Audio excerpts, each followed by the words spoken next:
અમારા ભારતીય જનતા પાર્ટીના કાર્યકર્તાઓ માટે ચૂંટણી અમારા માટે ઉત્સવ જેવી હોય છે। જ્યારથી નાગરિક સહકારી બેંકની ભારતીય જનતા પાર્ટીની પેનલ જ્યારથી ડિક્લેર થઈ ત્યારે સમગ્ર ગોંડલ તાલુકાના ગામડામાં સિટીમાં એક ભારતીય જનતા પાર્ટીનો કાર્યકર્તા પોતે ચૂંટણી લડતો હોય એવી તડામાર તૈયારી અમે ચાલુ કરી દીધી છે। એક મતદારો સુધી પહોંચી ગયા છે। એક મતદારને આપણી નાગરિક સહકારી બેંક ક્યાં લેવલે હતી ને ક્યાં સુધી પહોંચે એના માટેની ફૂલ તૈયારી કરી દીધી છે। બધી વાતચીત મતદારો સુધી પહોંચાડી દીધી છે। અમારી ભારતીય જનતા પાર્ટી પ્રેરિત પેનલનું નિશાન છે મોટર, તો 11 મોટર ઉપર સિક્કો મારી ભારતીય જનતા પાર્ટીના ઉમેદવારને જીતાવવા માટે અમારા કાર્યકર્તાઓ મતદારો સુધી પહોંચી ગયા છે।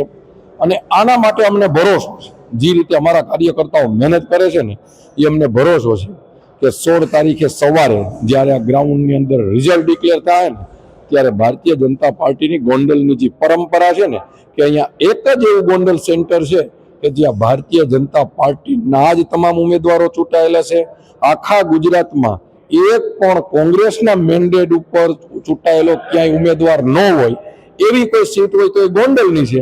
તો નાગરિક બેંકમાં અમને ભરોસો છે, અમારા કાર્યકર્તાઓ ઉપર, અમારા મતદારોને અમારા ઉપર ભરોસો છે। જે રીતે અમને મતરૂપી આશીર્વાદ આપતા આવ્યા છે અને આપવાના છે એ રીત પર અમને ભરોસો છે અમારા મતદાર ઉપર, નાગરિક બેંકના વિકાસ ઉપર। અશોકભાઈ પીપળિયાએ જે વહીવટ અને વ્યવહારથી બેંકને પ્રગતિ કરાવી છે એના ઉપર કે 16 તારીખે ભારતીય જનતા પાર્ટીના તમામ ઉમેદવારો જીતવાના છે। ગણેશભાઈ આ વખતે જેલમાંથી આ ચૂંટણી લડી રહ્યા છે, તેઓ જીતશે શું લાગે છે? ગણેશભાઈ જેલમાંથી ચૂંટણી લડી રહ્યા છે। કદાચ ગણેશભાઈ ઘરે બેઠા બેઠા ચૂંટણી લડતા હોય ને તો ગણેશભાઈ ગોંડલ તાલુકાના એક લોકોના દિલમાં છે।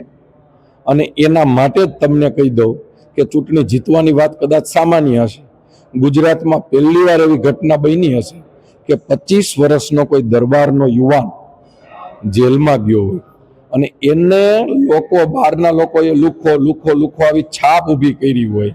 એ છાપને ભૂસવા માટે એ લુખો નથી, અમારો દિલનો છોકરો છે, અમારો રક્ષક છે, અમારો સાથી છે, અમારો સુખ દુઃખનો સાથી છે।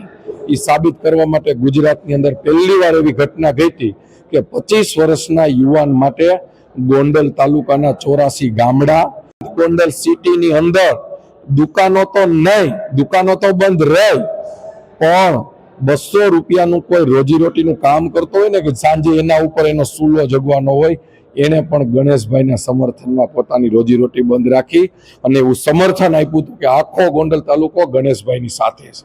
અને જે રીતે ગણેશભાઈએ ગોંડલને પ્રેમ આપ્યો છે, ગોંડલને ગણેશભાઈ આશીર્વાદ આપ્યા છે, જોતા ગણેશભાઈ જેલમાં બેઠા બેઠા ઐતિહાસિક મતે ચૂંટાવાના છે ને એનો અમને ભરોસો છે।